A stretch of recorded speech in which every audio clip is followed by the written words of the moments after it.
What's up? What's up? Welcome back, ladies and gentlemen. Welcome back. Listen, don't forget we have a flash 24-hour sale. You're getting 24% off those Kenichi Bear headphones. You better head on over to KenichiBear.com and get yourself one of those headsets. And don't forget to use the code TBV for 24% off. It's just damn near 25%. Now we're here with Coach Larry Wade and Robiesy Ramirez, the Cuban sensation. What's going on, ladies and gentlemen? How are you guys? Good to see you, brother.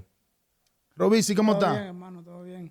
All right, so obviously Danny is not here, so this is going to be a very unique interview. I'm going to be doing both English and Spanish to translate.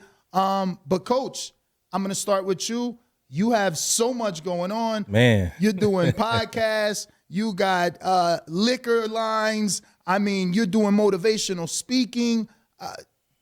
What's your biggest goal you're setting for yourself for 2023? It's funny you say that because even though I'm involved with all those different areas, I found a more or equally important space for me to be in besides, strength conditioning and all the other stuff that I do, and that's consulting. So I put myself in a space where I've created CLW Consulting, and it's very unique in a sense where any athlete that I'm dealing with, I get no money from. There's no percentage requested or needed or wanted, but I felt that there was a need that there's a detach between people who are amateurs and some professionals to have access to the direction of what they need to do to become professional, where they need to go to find proper coaching, where they need to go to get proper representation from a management agent standpoint, how to get connected to these promoters, what's needed in the sport. And so I took it upon myself to say, I want to be that bridge to be able to take the information I've earned over time and the relationships I've earned over time with the promoters and the managers and the coaches and try to connect that with some high-level boxers. So that's going to be 2023, CLW Consulting, just where I want to be a resource for anyone who has question of what they should do and how they should do it. I just want to make sure I heard that right. You're doing this for free. Free. You're not charging any percent to Free. the fighter. Free. But you will charge the person you connect them with at least. Free. And there's a reason why. There's a reason why I want to do it for free because, one, God put it on my heart. Two, I just keep running into situations who people really just need help and they want help. And I want to help them. At this point, I'm not looking at it as a business. I'm looking at it as an opportunity for me to help someone. And that's where it's at. Now, maybe in my latter years, maybe I'll transition into it being more of a business. But right now, I just want to help people. And if there's anybody out there that needs help, wants information, want to know how to find proper management, want to know how to find proper coaching, how to connect with these promoters, give me a call or send me a message on my Instagram or my email, and I'll do my best to try to connect you or help you in whatever way possible. And you said the name of the consulting agency was? CLW Consulting. CLW? Coach Larry Wade Consulting, yes. Okay, CLW. So, Robiesy, obviamente lo que le estaba preguntando es cuáles iban a ser sus metas para el 2023. ¿Tú entendiste eso? Sí, bastante. Sí. Oh, tú entendiste eso. Si te quieres darme tu respuesta para 2023, ¿cuál es tu meta? ¿Qué tú quieres accomplish? No, pero a ver, realmente para nadie es un secreto que el 2022 fue un gran año para mí. Creo que además está decir lo que se viene en el 2023. El 2023 creo que va a ser mi mejor año para iniciar una nueva historia que ya hemos ido encaminando desde que llegué acá. Tú me conoces desde que llegué y has visto todo el proceso. Ya estamos listos para un campeonato mundial. Este 2023 sin duda vamos en busca de ese título y luego, como siempre te he dicho, unificación y seguir marcando la historia como siempre he hecho y a lo que vine a este país. So obviously I asked him the same question I asked Larry Wade and wanted to know what's his goal for 2023. And he started off by saying that he had a great 2022 and the goals haven't changed. He says, obviously I met him when he first got over here in Florida to this country, and the goals haven't changed. He still wants to be a world champion, and he's gonna obviously capitalize off of the good 2022 that he's had and hoping for a world title in 2023. So I want to ask him, obviously, who does he believe he'll end up fighting for that world title and obviously which sanctioning body? So Robiesy, quería preguntarte con quién tú piensas que tú vas a pelear por ese título y en cuál sanción. Organización. Organización. Sí. Bueno, realmente yo estoy listo para pelear con cualquiera de los campeones ahora mismo.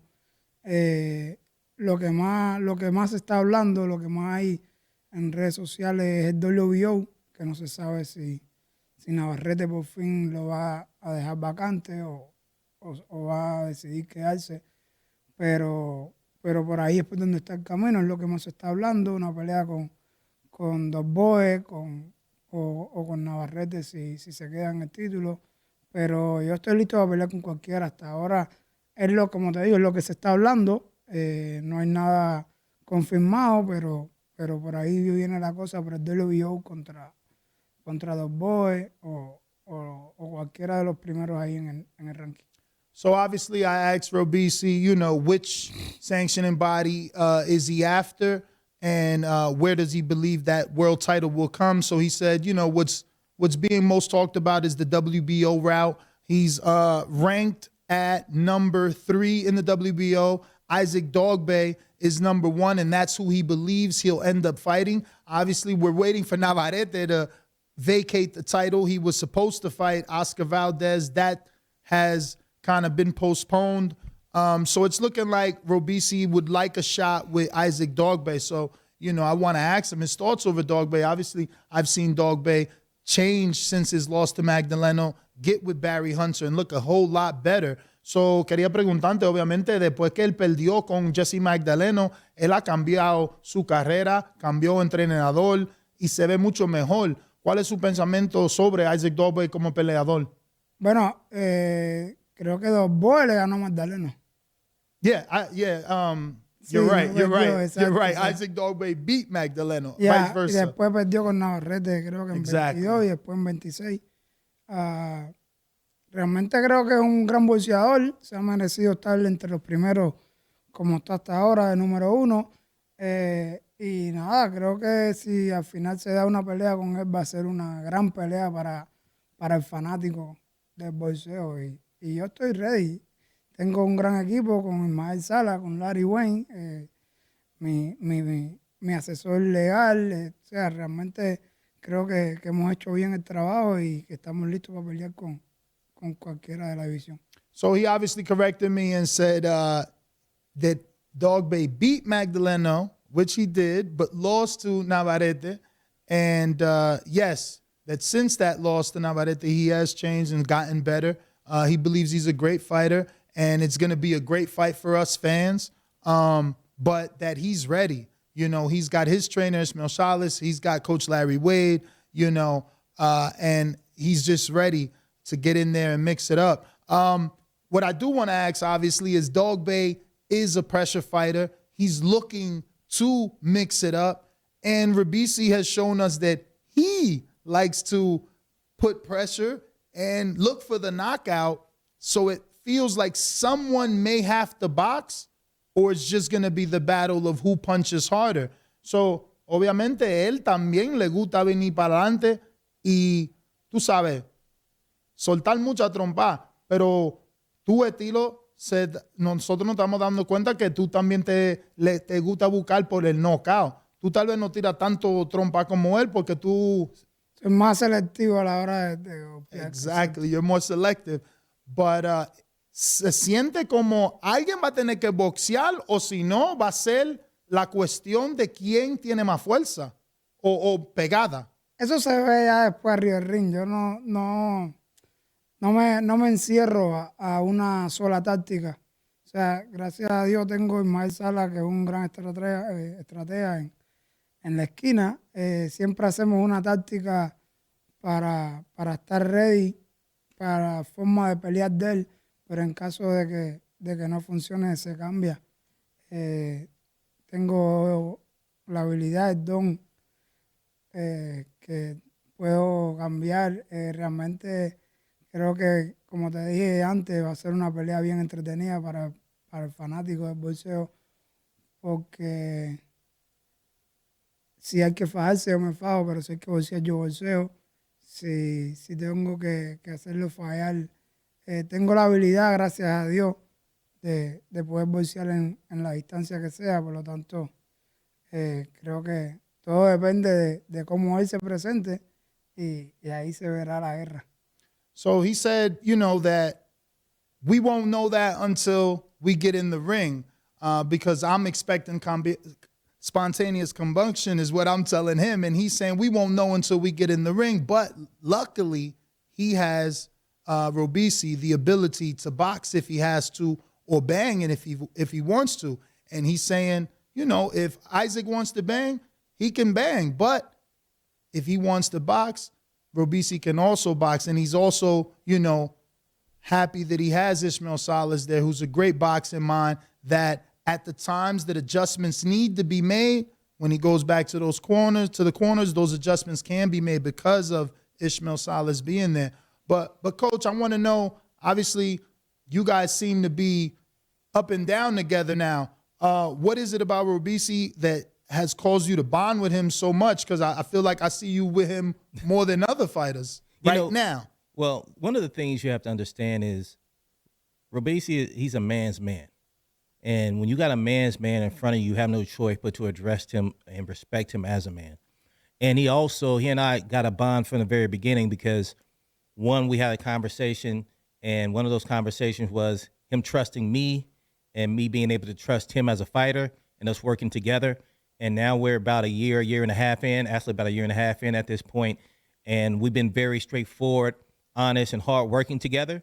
So it's very difficult not to bond with someone who you have that type of a relationship with. He trusts me to get him to where he needs to be, and I don't take that lightly from him or any other fighter. When they give me the opportunity to be in their camp, I don't take it lightly, and I put 100% into it.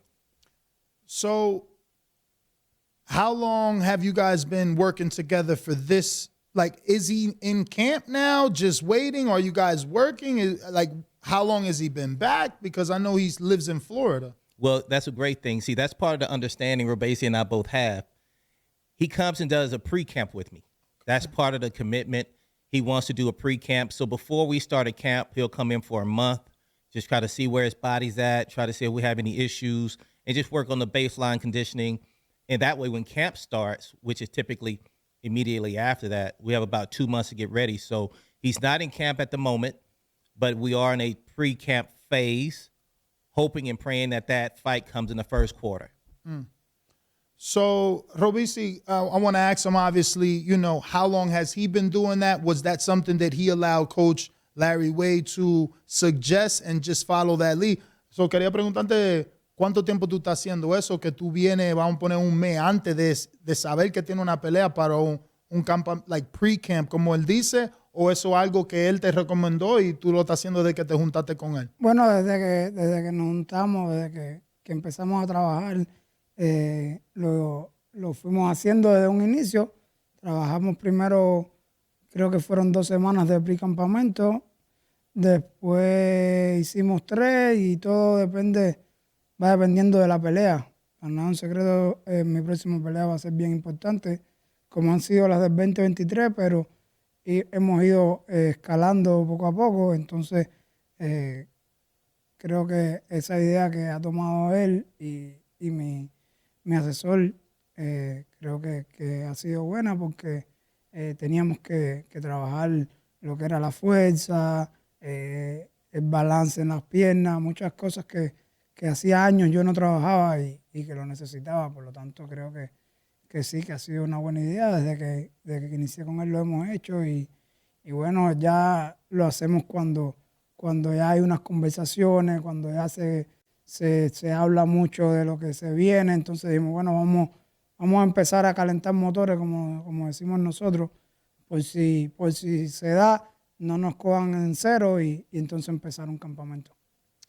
So I asked him, obviously, and his answer was that, yes, it was something that Coach Larry Wade had suggested, but he's totally, enjoying it. He started off at first like a 2 to 3 week kind of pre-camp. And he's just been doing things that he's never done, and he's realizing works for him, like, you know, working on legs and, you know, different positionings that he says Latins like to call getting the engines warm, you know? And it's kind of like boxing anyway. You got to warm up in the back before you go out to the ring. So they're doing pre-camp to get things ready before the actual fight. So I do like that. Coach, so that was one of your suggestions. What other things have you changed or implemented or suggested in the Robiesy camp? Well, one of the things I want to put first is back to the pre-camp conversation. It takes sacrifice to be great at whatever you do. And what Robiesy has done was to make the commitment that he's willing to sacrifice time being with his family. I mean, we're in the holidays, and he's in Las Vegas with me in pre-camp. And not only is it the holidays, today is his actual birthday, and we're training. You know, so that tells you the type of commitment Robiesy has toward not only the work that we're doing, but his drive to be a world champion, if not one of the best in the sport ever to do it. And so it's going to take that type of work. So that commitment means a whole lot, and it's going to pay dividends down the line. How did you guys connect? You know what? I'm glad you asked that. His manager, who's amazing, Jose, reached out to me. And Jose, how long have you and Jose been together? How many you and Jose? Me? Yeah.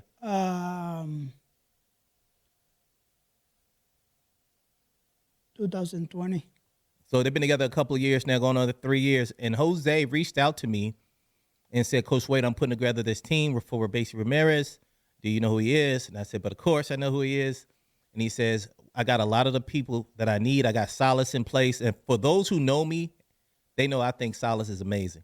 He is definitely one of the gurus in the boxing sport, if not just in life. So once he told me Salas was on board and I knew the talent this young man had, he didn't have to convince me to be part of the team. I wanted to be part of the team. And so once Jose put the team together, I said, okay, let's go through this first camp. Let's see what we can do. And once I got the verbal commitment from Robiesy that what I needed in order for us to be successful together, and he showed me he was willing to do that, I've been on board ever since, and I support him. I really believe that he's going to be one of the best at 126, if not one of the best ever in the sport.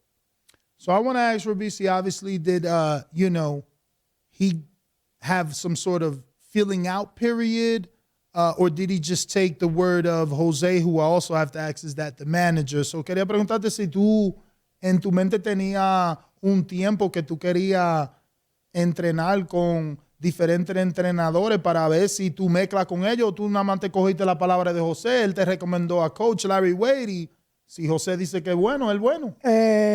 Bueno, lo de Sala, ¿sabes cómo fue la historia? Terminaba allá en San Pete en el gimnasio de Kid, realmente no salieron las cosas bien.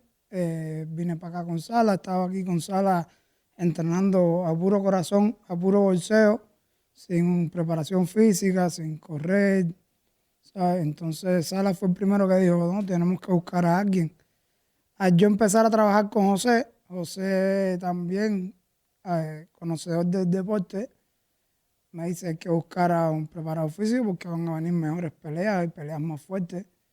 Él me mencionó varios entrenadores, yo no conocía. Le dije, bueno, el que tú creas que es mejor, el que tú creas que es bueno, el que tú creas que me va a ayudar. Él habló con Larry le dijo, por supuesto, vamos a ver qué tiene el muchacho. Fuimos a una pista, hicimos 2 o 3 cosas ahí, enseguida él dijo que sí. Y bueno, hasta el día de hoy se han visto los resultados.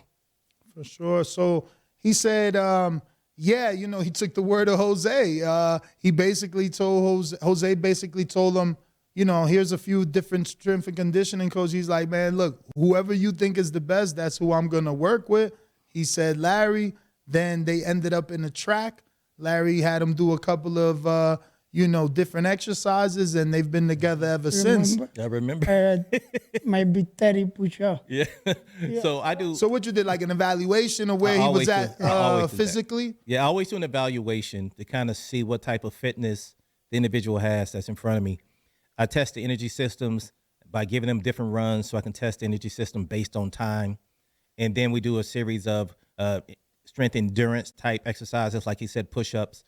And I like to get an average baseline of what a professional should be able to do from a push-up standpoint. And the baseline for push-ups for me is 50 push-ups. For a professional fighter. For a professional fighter. But you mean for the tests only, not per set. Yeah, the numbers that we do are beyond 100, beyond 50, but that particular test is 50, right? And wait. So you saying when a fighter's in camp, their set with Larry Wade is more than 100? Absolutely. So Easy. Yeah, easy. Pero sin parar. Yeah. But not full extension. Yeah. Y'all doing them little prison push-ups. No, we could do full too. Some of them I don't ask for full extension because it can cause more stress on the rotator cuff. But for the most part, I tested him for 50 and he only gave me 30. And I was like, okay, we got some work to do as far as what's needed. And so we also tested all the different energy systems. And I was like, okay, I gave an average of where I thought he was, how long it's going to take to get in shape. We didn't have a fight at the time. So it was pretty much, let's start getting this baseline fitness together. Let me go talk to Coach Salas and ask Coach Salas what he needs to see in Robiesy, because the reality of the situation is I don't determine the direction we go. Mm-hmm. The fighter and the trainer determine that. And I just help facilitate what they're looking for. So if a guy needs to get in better shape, that's what I do. If a guy needs to get stronger, that's what I do. If a guy needs to have more agility, that's what I do. And in this particular case, I asked him what he felt like he needed to get better at. I asked Coach Salas, same thing, and then we went to work. But now he can do over 100 push-ups easy. So why you left it blank? That's team information. What blank was that? You asked Coach Salas what he need to get better at. Yeah. Well, I mean, obviously he's with you, so it's gotten better. The knockouts are there. He's looking better. Okay. They talking title shots. So Okay, whatever it was is not there anymore, ¿verdad? Lo que había ya no está. Está, pero lo hemos mejorado. Okay, so he says it's still there, but you guys have worked on it and it's getting better. Well, let's just be very clear. One of the things that people were talking to me about, not Robiesy, was he didn't have power. That's what they were saying.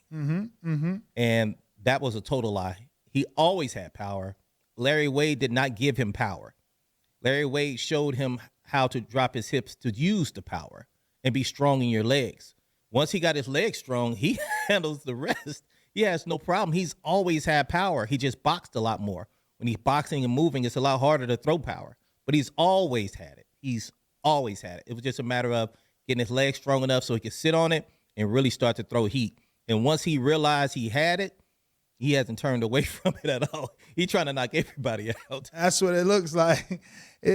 So I do want to ask him that. Larry Wade, él no está diciendo ahora que tú estás, tú sabes, noqueando, parece que tú quieres noquear a todo el mundo. Y es verdad, a veces yo te veo y tú estás tirando con toda tu fuerza, o sea, se parece así por televisión.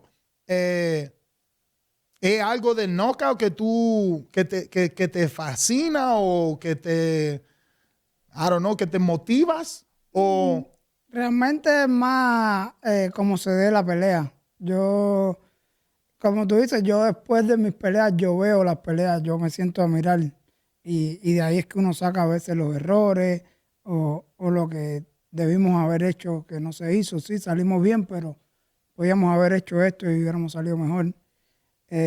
Y no, yo no soy un boxeador que sale a buscar el knockout. Realmente salgo a trabajar.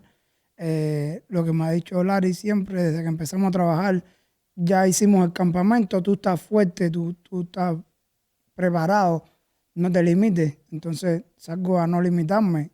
Si se ve que estoy buscando el golpe, es porque lo estoy tirando así para que el rival sienta que yo estoy ahí y que si le doy bien dado se va a caer.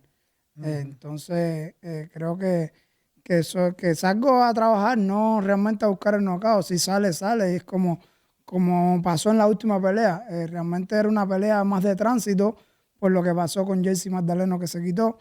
No era necesario tampoco buscar el KO, pero se dio la oportunidad y bueno, y salió. Yeah, so I was asking him if it was something about the knockout that, you know, drives him or motivates him, because it has been seeming like he's been going for the knockout. And he said, no, that is not like that. You know, if it comes, it comes. It's not something that he's looking for.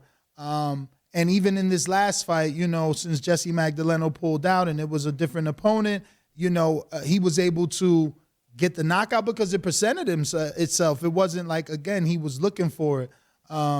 You know, he's there to fight and he's ready to fight. So that's all that matters. So what I do want to ask, how are you feeling, you know, with your promoter? Because it seems like they're moving you in the good direction. You know, seems like you're going to get this world title. You know, you have the right team in place. How are you feeling as a fighter? Do you think that 2023 is your year? I know you mentioned that you'll get that title shot, but you think this is the year that you take off as a boxing star? No, realmente yo me siento bien. Hasta ahora las cosas con la compañía, con Torran, van bien. Se está viendo, no te voy a decir mentiras, se está viendo el apoyo que no había anteriormente. Ya realmente, como he dicho en otras entrevistas, ya yo no soy como dicen ellos, un prospecto, ya yo soy un contendiente a título mundial. Y creo que sí, me siento bien con la compañía, me siento ready para un 2023 lleno de cosas buenas, tanto de salud, de bendiciones con mi familia, como en mi carrera. Creo que va a ser el año donde realmente vamos a coronar, que va a quedar para la historia, y de ahí adelante entonces ya hablaremos de unificación y de otras peleas más importantes, porque en esta división hay bastantes boxeadores con los que se pueden hacer peleas buenas.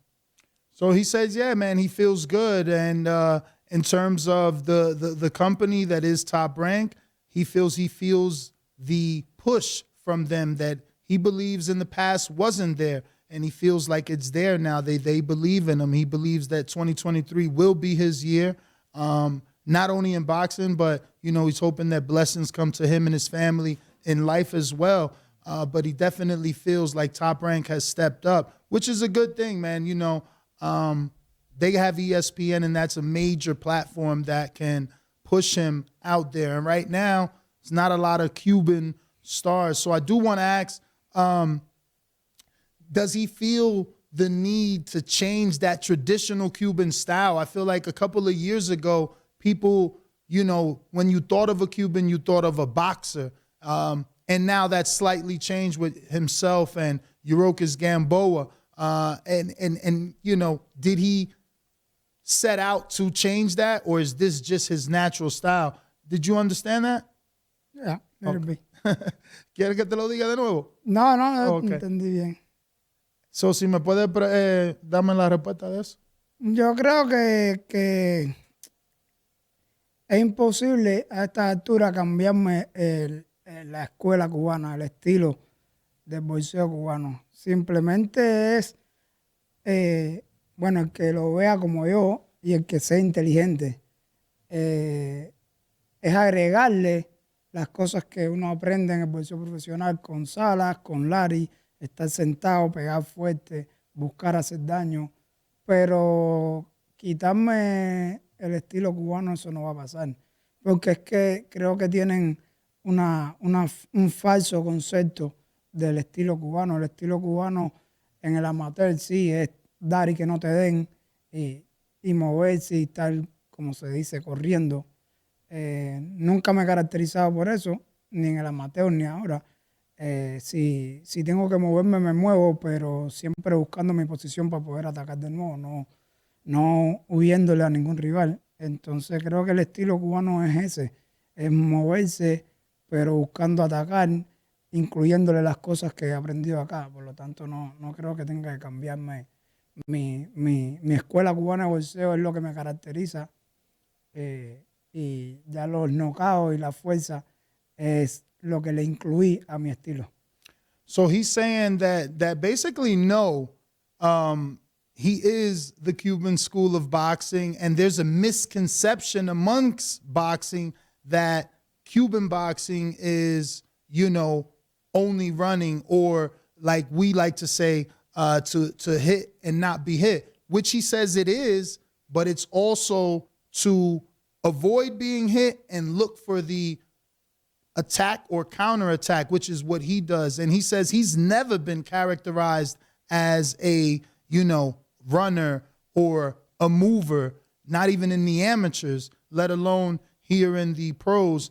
And what he's been able to do is add Ishmael Salas, add Coach Larry Wade to that Cuban school of boxing, that will always be him. So that was a great answer. For sure. But I do want to ask him, because I think I heard that he sparred with Hector Garcia. Is that true? Yep. Yeah. What's your thoughts? 2014. Oh, wow. That long ago. Yeah. Yo pensaba que era más recién, como No. está entrenando acá arriba con Bobby Santos. Que dice sparring. Sí. Sí, claro. No, pero peleamos. Él y yo peleamos. Oh, pelearon en amateur. 2014 Okay. en un centroamericano. All right. So he was telling me, I'm thinking they sparred in 2014. I'm like, damn, No. he's out here. Why y'all not getting nowhere? He's like, no, we fought in the amateurs in 2014. But yes, since Hector Garcia has been out here, they have sparred. And now I got to get his opinion. How good do you think he's going to do versus Tank? Mi opinión personal es que Tanque debe ganar. Mi opinión personal. Hector Luis es un boxeador guerrero. Es fuerte. Pero Tanque es un tipo que tiene boxeo cuando quiere. Porque lo ha demostrado que es cuando él quiere boxear. Cuando él quiere salir a noquear, él noquea, él sale a fajarse. Pero con un boxeador así fuerte, le va a boxear, y pienso, y lo va a ir desgastando poco a poco. Algo que haría yo. Estoy hablando como yo pienso, no sé, la táctica de cuál. Hector Luis es un boxeador fuerte, un boxeador que tiene que ha ido aprendiendo. Creo que con Sala se vio su mayor avance. No me gusta hablar ni faltarle respeto a nadie, pero creo que han sido un poco malagradecidos. Y esto lo digo aquí, se lo he dicho a ellos en lo personal. Porque... Que él ha sido un poco mal agradecido. Sí, los boxeadores. Los So boxeadores. tú hablas sobre... Yo Ahora yo no tengo a alguien para decir. Tú hablas sobre los dominicanos que se fueron. Sí. Ay, sí. Dios mío, y yo no tengo traducción. No, pero yo se lo he dicho a ellos. Try it. Yo se lo he dicho a ellos personalmente, no es algo que yo estoy diciendo acá. No, ya claro. ellos lo saben. Mi opinión. Porque ayer mismo vi, creo que una publicación, ¿no? Que Bo Santos, entrenador del año. What the fuck, man? pero yo... ¿Qué? Sí, ganó. Él tiene Carlos Adames, ganó con él. ¿Sabe cualquier tiempo entrenaron ellos para esa pelea con ese señor? Como 6 semanas. Tuvieron que hasta entrenar en México. Sí, porque la visa de Carlos... ¿Qué tiempo entrenó Puello y Hector Luis con ese señor para la pelea en Miami de título mundial? Él entrenó con él porque yo vi a Puello haciendo... No, en serio, yo vi a Puello haciendo guanteo con... Claro, porque se los llevaba de gimnasio. Se los llevaba de gimnasio. Sin hablar con Sala. Eso no se hace. Estamos en un negocio. Tú sabes que tú tienes un lado de la historia. No. Tú tienes que hablar con los peleadores. Yo hablé con los peleadores. Yo estaba ahí. Pero solo. No, yo estaba ahí. Porque yo he oído mucho historias. Lo que te estoy diciendo es lo que yo hablé con Hector Luis. Ok, con Luis específico. Yo le dije a Hector Luis, mira, creo que está siendo un poco malagradecido porque aunque Salas sea una persona mayor y de vez en cuando se le va a la cabeza, es un tipo que le gusta trabajar, que trabajó con ustedes, que estuvieron 2 años aquí sin pagar un peso. ¿Entiendes? Que tú ganes tu título mundial, está bien. Sí, Bo Santos, que te compra tenis y te lleva a correr a la montaña. Pero aunque sea un mensaje, profe, mira, este título también es de usted. Porque 2 años se metieron ahí entrenando sin pagar un peso. Espérate, dame tratar de traducir un poco de esto. So, Ay, y si no, el que entendió, entendió. exactly. He said, if you don't know Spanish, you fucking missed it, whatever I missed, because that was a lot. So basically, we had been hearing these stories though, Coach. I swear to God. So, what he knows, he obviously knows more than me because he's a fighter. He's been in that gym with Salas and them training. Mm-hmm. But I heard from plenty of fighters, they don't like the way the Salas is. Like, he's too over them. If they want to take a picture, he ain't trying to hear that. If they want to record themselves on the bags, he's saying no. Everything is his way, and it turned off some fighters. So, Mira, Robiesy, tiene que dejarme traducir porque se me va a olvidar. So basically, Robiesy is telling me like, yo, they're just ungrateful. Specifically, Hector Garcia. He was training there 2 years without paying $1. The least he could have done, yeah, you won your world title. You want to say that was with Bob Santos? Cool. But send a fucking message to Ismael Salas saying, yo, Professor, this is for you too. You helped me get there. Correct. We did 2 years in for free, So I get that and his side of the story. But there is industry rumors that Salas is too much on them fighters, and that's why a lot of those fighters left from that gym. But you wanted to say something. no, para que no dieras tanta vuelta. La cuestión es esa. A mí realmente no me interesa si entrenan con Vos Santos.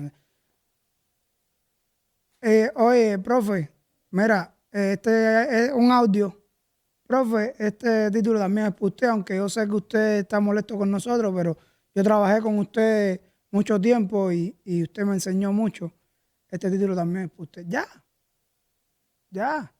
Sala es una persona mayor que de vez en cuando te digo, porque hasta conmigo, se faja. Uh-huh.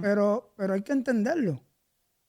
Porque es un tipo que sabe de boxeo. Cuando él te dice algo y se faja contigo es porque él está viendo que algo está mal. Entonces ahí es donde uno tiene que sentarse, analizar y decir, si él me está diciendo esto es por algo. Entonces, yo no pido más nada. Si al final cada cual hace lo que quiere con su carrera y esto es un business, esto es un negocio. So he's just saying that's all that he asks. He says, look, it costs you nothing to grab your phone and send a voice message and just say, hey, this is for you too. You worked with me, Just have a little gratitude, basically. He's not picking sides, and he said he understands this is a business, but as a fighter, he would like Lewis and anyone else to show gratitude. Coach, I know you wanted to give your opinion. I've been with Robeisy's now over almost a year and a half. And even before that, I've had a relationship with Salas for years and have always been welcome in this gym. And I saw Salas personally work with a lot of these guys consistently, giving them advice, helping them over the years. Once again, as far as the overbearing part of it, I haven't seen much of that. But in some of these guys' cases, they actually need a little bit more structure, for lack of words, because they don't have an understanding of what it takes to get to the top. And when you're dealing with a guy like Salas, you're talking about a coach who has 16 world titles, I believe it is, as a trainer. So there's a certain level of knowledge, a certain level of professionalism, and a certain level of understanding that's needed in order for these guys to get to the top. And this is his way of trying to create that structure so they can walk within the lines and still be successful. A lot of times in the gym, which you know yourself, guys look at the gym sometimes as just a social media opportunity just to show hitting the bag, speed bag, or whatever the case may be. And that becomes more the focus than actually focusing on a craft, focusing on the technique, focusing on the structure and the sacrifice that's needed to get there. And so sometimes it is a big rough for guys just simply because they're not used to that. They're not used to someone having structure or even caring enough to want to create it. Most guys are, yeah, do what you want. Yeah, I like you. I love you the way you are, and empower the bad habits along with the good habits. And Salas is not a guy that's going to do that. If he doesn't see the good habits supporting or the bad habits supporting, he's going to try to correct whatever those are. I want to ask Robiesy because I feel like I remember, but I'm going to tell him not to quote me. But I feel like I remember Hector saying that he wasn't getting enough one-on-one time. So I just want to ask Robiesy, does he feel that maybe Salas has too many or had too many? Because obviously with those 3 Dominicans leaving, that's 3 fighters alone. So, ¿tú crees que, porque yo como que me recuerdo que él dijo que él no tenía suficiente tiempo íntimo para él? O sea, ese era el complaint de ellos. ¿Tú crees que Salas tal vez tiene demasiados peleadores o es embuste? Si tú necesitas ayuda, tú tienes que buscarlo a él y él va a estar ahí. Es lógico. Bolseador aquí los bolseadores somos nosotros. Y es verdad, hay veces el gimnasio está lleno. Pero yo llamo y le digo, Salas, ¿a qué hora puedo entrar? ¿Puedo ir al gimnasio que me vayas a atender? No, ven a las 1 de la tarde que ya todo el mundo terminó y yo te atiendo a ti. Ok. Ellos no podían hacer eso porque ellos no pagaban por entrenar ahí. Ellos se metieron año y pico sin pelear, ninguno, entrenando. O sea, tú no puedes exigir si tú no pagas el servicio. Es como que yo le diga a Larry ahora, mira, yo quiero entrenar 3 meses antes de la pelea. Y él me diga, sí, pero yo tengo que atender a Keylor Plant, tengo que atender a Rolly, tengo que atender. Entonces yo digo, no, espérate. Mira, ¿qué hace falta para que tú me puedas atender a mí? ¿A qué horario puedo ir? Ellos no podían hacer eso. Porque esto es un país capitalista. En Dominicana no sé cómo se vive. En Cuba, tú sabes, el socialismo y la dictadura que hay allá. Pero estamos en un país capitalista y hay que aprender. Hay que aprender. Si tú no pagas, tú no puedes exigir. So he answered my question, which he says, yes, of course the gym is packed, but, you know, you just got to open your mouth and you'll get fed. If he says for him, he'll just say, Salas, what time are you available to train me personally? I want one-on-one time. And Salas will say, hey, come at said time because all the guys are gone by then. But he made sure to emphasize that he can do that because he's paying. And those guys were not paying. Some of those guys were there a year and a half without a fight. So no fight, no pay, you can't, you know, ask someone to do something for you if, you know, you're not paying the man, you're taking him away from money. So he gave the analogy of Coach Larry Wade. He's like, all right, what if I want to come train with Larry 3 months early? He's got Caleb Plant, he's got Rolly, he's got to work with them. So, you know, if Robiesy does want to work with Larry 3 months early, he's going to have to pay Larry 3 months early. So definitely understandable. Well, does that mean now that you haven't been able to spar with him since he left the gym? ¿Eso quiere decir que ustedes no han guanteado desde que se fue? Entonces, No, yo más nunca he visto a esa gente. ¿Y cuánto tiempo eso? Desde que ellos se fueron. ¿Pero cuánto? ¿Un mes? ¿Un año? Bueno, mira, yo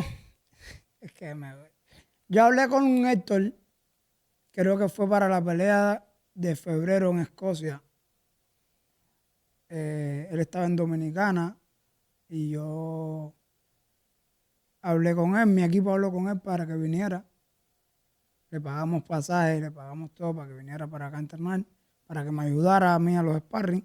Él, por supuesto, estuvo de acuerdo. Ellos son tremendos muchachos. Ellos no, en lo personal no son malos, lo que a veces no nos generan. Y ahí fue que le apareció a Héctor la pelea con Corbett. Pero todo fue así, mediante nosotros. ¡Wow! Wait a fucking Y entonces de ahí viene no. a decir de que él es el que tú no eres nada, si él vino por mí. Yo, es verdad, porque la historia que él nos dio a nosotros fue que él llamó a Luis para que venga a ver la pelea, para que te en el mix. You know? Oh, Mentira. wow. Yo le pagué el pasaje a Héctor Luis para que viniera de Dominicana a Las Vegas a ayudarme a mí al sparring para la pelea contra Eric Donovan en Scotland. Wow. Y ahí, de hecho, cuando yo le digo, Salas tenía relación con Vos Santos, él me dice, no, mira, nos llevamos a Vos Santos para Escocia de Coleman.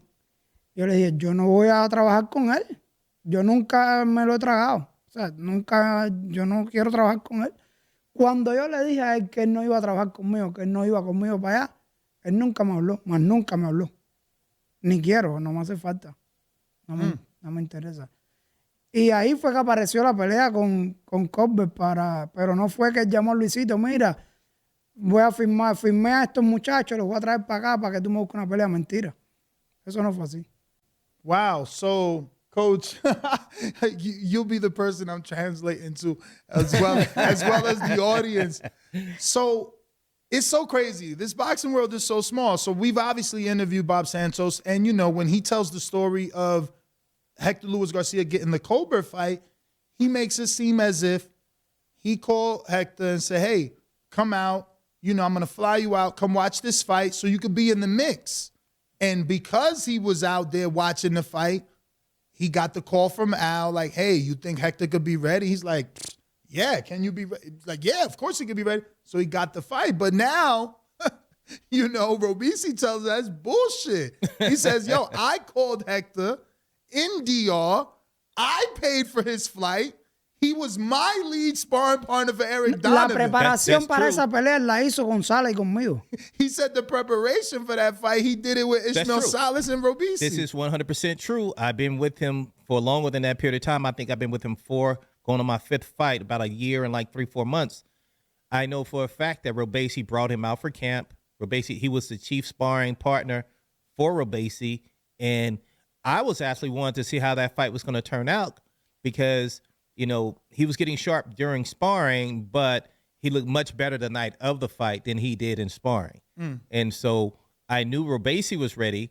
So to see this young man go out there and win a belt, I was very happy for him because I know how hard his sparring was against Robiesy. And so for me to go see Robiesy get a knockout based off the work he did with him, I wasn't surprised because he was showing that type of behavior in sparring as well.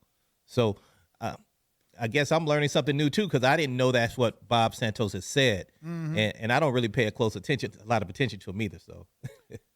So he's making it seem like obviously Robiesy got very good work with Hector Luis that he got the best of, and that's why the knockout came. So I want to ask Robiesy, did he feel that the work was that good? Did he expected Hector to get the win over Colbert, where many people thought he would not, and he was a huge underdog, according to the betting lines? ¿Entendiste? No.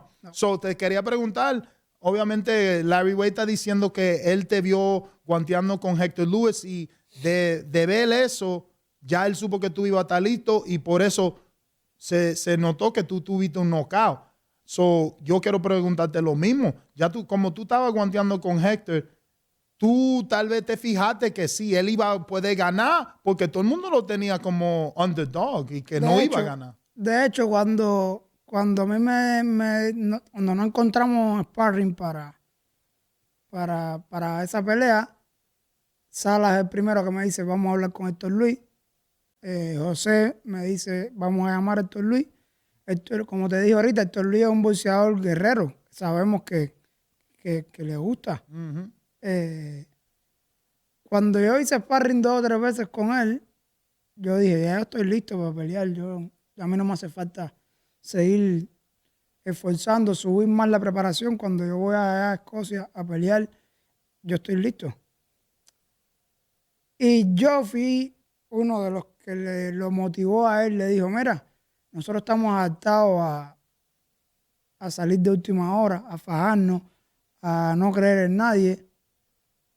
Tú nada más ponte para hacer el peso, que usted es un guerrero, usted se faja, usted está listo para pelear con cualquiera, pero siempre inteligente y a darlo todo, ¿sabes? Motivándolo. Yo no sabía quién era Colbert, yo no soy un seguidor de los boxeadores que no me interesan, que no son los que yo me debo enfrentar. Pero sí sé quién es Héctor Luis, sí sé cómo boxea Héctor Luis, cómo funciona Héctor Luis. Por lo tanto yo dije, tú puedes. Yo se lo dije, tú puedes. Y pasó. Y ganó y después peleó por título mundial y hoy en día es campeón mundial y yo feliz por él, nada más.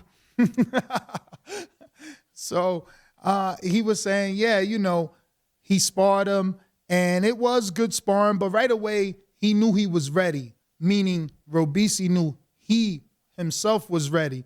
But he continued to motivate Hector and let him know that he can do it and told him just focus on making the weight because you're a warrior.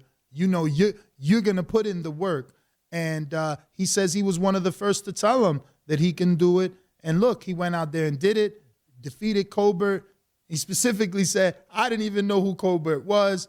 I don't even pay attention to fighters that are not in my division or that I'm not going to face, which is funny since Colbert is like 130. It's in and around, you know. But, yeah, man, you know, he said he was happy for him. And he emphasized happy for Hector Lewis and no one else.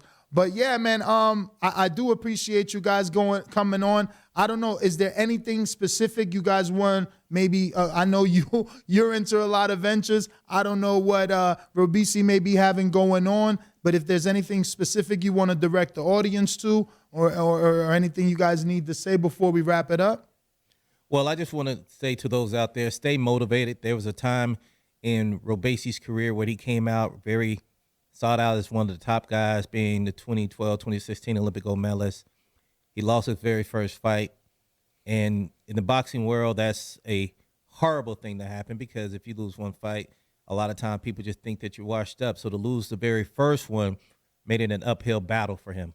And so he has fought the challenges that have been put in front of him. He's taken advantage of those opportunities. He's earned his way all the way back to the top again to get an opportunity to possibly fight for a world title in the first quarter. So for those out there, just stay motivated, stay focused, believe when nobody else believes. This is how you get to being great. You don't get to being great just by saying, I want to do something. You got to fulfill it. You got to support it. You got to put your efforts behind it. So keep supporting this young man, supporting other young men and women just like him. Like I said earlier today, it's his birthday. So please go and support him. Continue to watch his jump and his work ethic all the way to the top. He will be a world champion. So just stay motivated and don't allow certain setbacks to get in the way of your own greatness. Yeah, I do want to ask him to touch on that because, you know, we know Nikoshi Solomon suffered his first loss and he was cut, you know, and some of these fighters suffer losses, turn off their social media accounts. Some can't get over it. So obviously he's been able to pull himself from that loss into title contention. So I just wanted to, you know, get his story. Was it dark? And how'd you get out of that dark place so that you could give some motivation to, you know, fighters? Because not everybody can win. Right. Especially not every single night. ¿Entendiste o te lo...? Por favor. Okay, so, no, quería preguntarte, obviamente, como él estaba diciendo que tú perdiste tu primera pelea, yo quería preguntarte cómo fue eso para ti, si tú puedes dar tu historia, porque yo sé que hay muchos peleadores que pagan las redes sociales después que pelean, que no saben venir para atrás de una perdida. Entonces, esa siendo tu primera, tú todavía fue fortunate. Ayúdame con eso. Fortunate, afortunado. Ok. Tú, como quiera, fuiste afortunado porque no te cortaron. A Nikoshi Solomon perdió su primera pelea, lo cortaron, nadie ni sabe dónde está. Entonces, quería que tú dijeras tu historia para los peleadores que pierden, que sepan que no se ha acabado. Es que realmente fue una sensación bien difícil. Había una gran expectativa. Yo lo digo en todas las entrevistas y se lo digo a Larry cuando me mencionó venir. Ernesto fue uno de los primeros que me entrevistó ahí abajo cuando la preparación de Keith Thurman para pelear con Pacquiao, fue una gran experiencia para mí. Thurman ya era campeón, yo acababa de llegar, tenían una gran expectativa conmigo por mi resultado amateur. La compañía Torran también me tenían como, ¿sabes? Uno de los grandes que tenemos, que acabamos de firmar. Yo realmente pensaba que estaba preparado mentalmente. Y cuando llegué allí, me di cuenta, después de todo lo que pasó, ya cuando me senté en el hotel a analizar, y me di cuenta de que no, que todo era ficticio, era una ficción, porque en el gimnasio todo el mundo veía mis habilidades, lo que yo hacía en el ring, en los sparring, y decían, wow, esto es una estrella, y yo me lo creí, y realmente no estaba yo ready como para eso. Y nada, realmente me levanté, estuve un tiempo realmente un poco triste pensando en qué iba a pasar con mi carrera. No tenía el equipo indicado tampoco para que me apoyaran. Realmente tuve que ser bien, ¿cómo decirte? Apoyarme en mi familia, apoyarme en mis amistades que me dijeron no pasa nada, porque el equipo que tenía no, como que no le importaba lo que había pasado. La compañía también estaba frenada a la hora de, acabamos de firmar a un doble campeón olímpico y nos pierde la primera pelea. Pues poco a poco fui levantándome, decidí venir para acá con Salas. ¿Pero cómo? ¿Y haciendo qué? Nada, decir como siempre he dicho, es una pelea más, perdí, no pasa nada, todo sigue igual, yo sigo siendo el mismo boxeador, yo sigo siendo Robiesy Ramirez, doble campeón olímpico, yo sigo siendo el boxeador que a los cubanos les gusta. ¿Por qué voy a echarme al piso? No, al contrario, vamos a seguir entrenando, vamos a seguir trabajando, búscame otra pelea y vamos a darle. Y así pasó. Vine para acá a entrenar con Sala. Sala es un tipo que el que no le suba la autoestima entrenando con él está perdido, porque Sala es un tipo que habla contigo, te aconseja, te dice, usted es mejor, usted tiene que levantar, usted haciendo el trabajo que estamos haciendo no pierde con nadie, y te lo crees, y es lo que pasa. So this is a lot, but yeah. So I was at, he answered, and the answer is that it was difficult. He was under the impression that he was ready.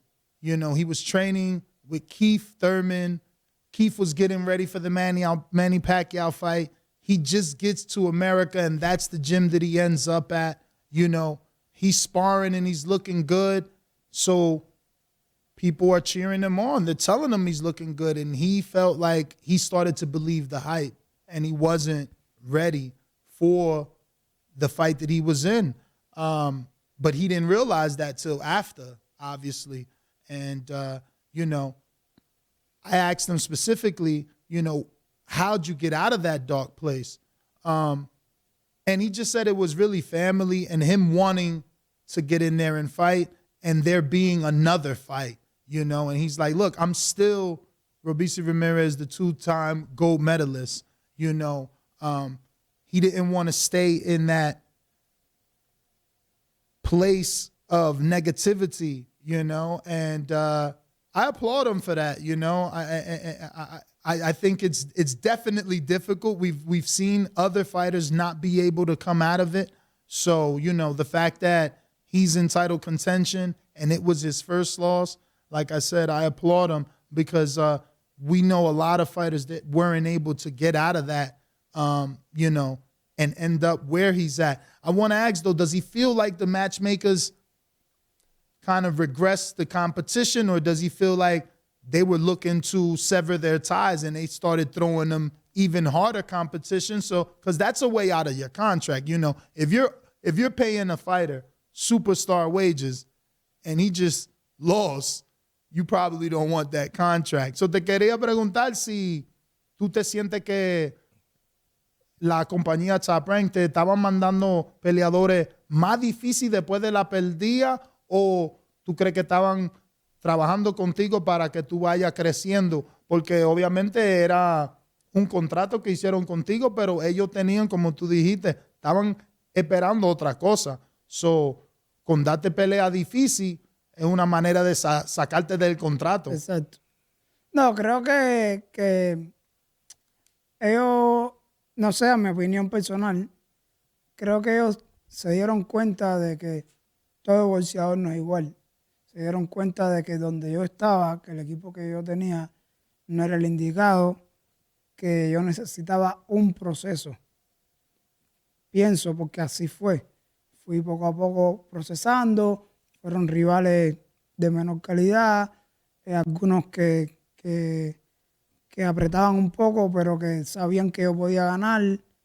Y hasta que empecé a trabajar con José, que José sí me dijo, no, hay que ir buscando boxeadores porque realmente el equipo que yo tenía no se preocupaban por los rivales, no se preocupaban por los rounds. Ellos decían, la compañía le mandaba un nombre o de una fecha, ellos me decían, va a pelear con fulano tal día, y dale.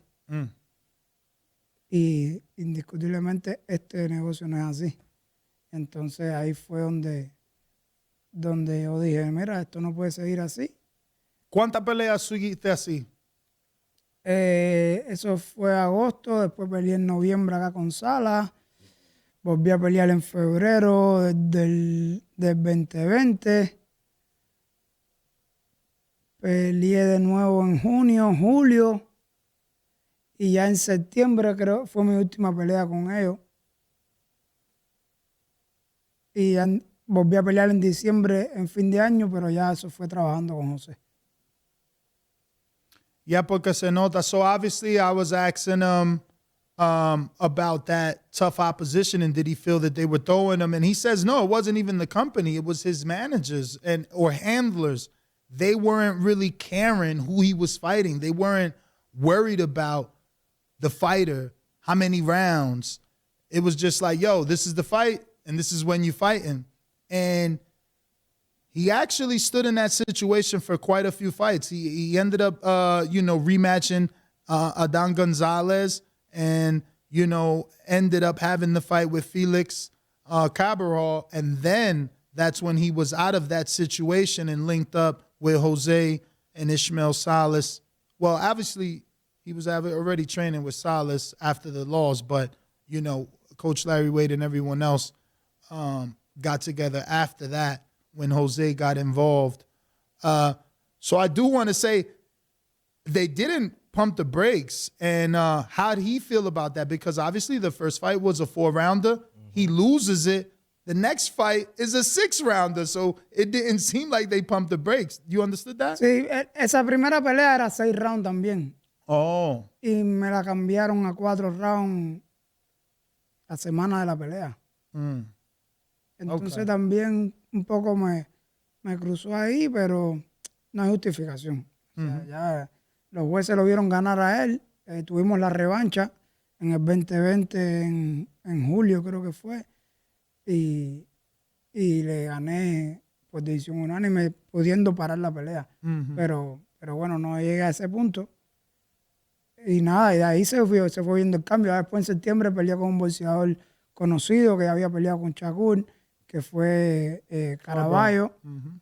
Y entonces ya en fin de año, ya peleando ya trabajando con José, peleé con Brandon Valdés, creo que se llama, colombiano, y todo fue cambiando. Del 2021 empezamos a trabajar con Larry y se vio el cambio. Exacto. So yeah, he was just explaining that the Adán fight, obviously he rematched him. He feels he could have got the knockout. It didn't come, but he feels he could have got the knockout. And then, he stepped up in competition with a former Shakur Stevens opponent in Caraballo.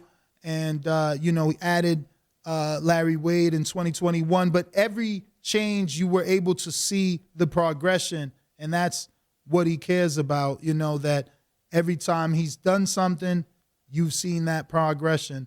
We brought in Larry Wade. You see the progression. He changed trainers to Salas, and you see that progression. I do want to thank you guys. But, he also said it was my misunderstanding, right? So I thought Top Rank gave him a first fight as a 4-rounder. Oh, okay, yeah. And then it's like, he's in a 6-rounder. So it gives you the story of maybe they're putting him in tough. But that first fight was also a 6-rounder that last minute got switched to 4. But guys, if you can, please give out any social media so anybody who isn't following you can do so. Well, you can always follow me at Coach Larry Wade on every platform. Coach Larry Wade, Instagram, Facebook, Twitter.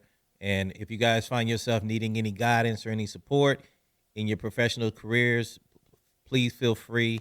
Do not hesitate to reach out to me. Robiesy, si quiere dar las redes. Oh, sí, sí, claro. En Instagram, el Tren Ramírez. En Facebook, Robeisy'S, el Tren Ramírez. Y en Twitter, Robiesy Ramirez. Claro. So Robiesy Ramirez on all platforms. Ladies and gentlemen, I want to thank you obviously for tuning in. Catch me tomorrow morning, 6 a.m. in the morning for the Breakfast Club of Boxing. And I am your host, Nesta Gibbs. Nest GTO, Instagram and Twitter. Peace. Thank you. Thanks, brother. Thank you. Believe it or not, I learned something.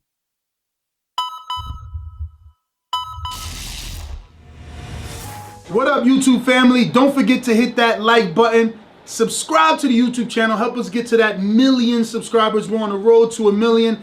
And obviously, we have other great content on our Patreon channel. So since this video is over, head on over to our Patreon and check out all the exclusive content or right here on our YouTube members.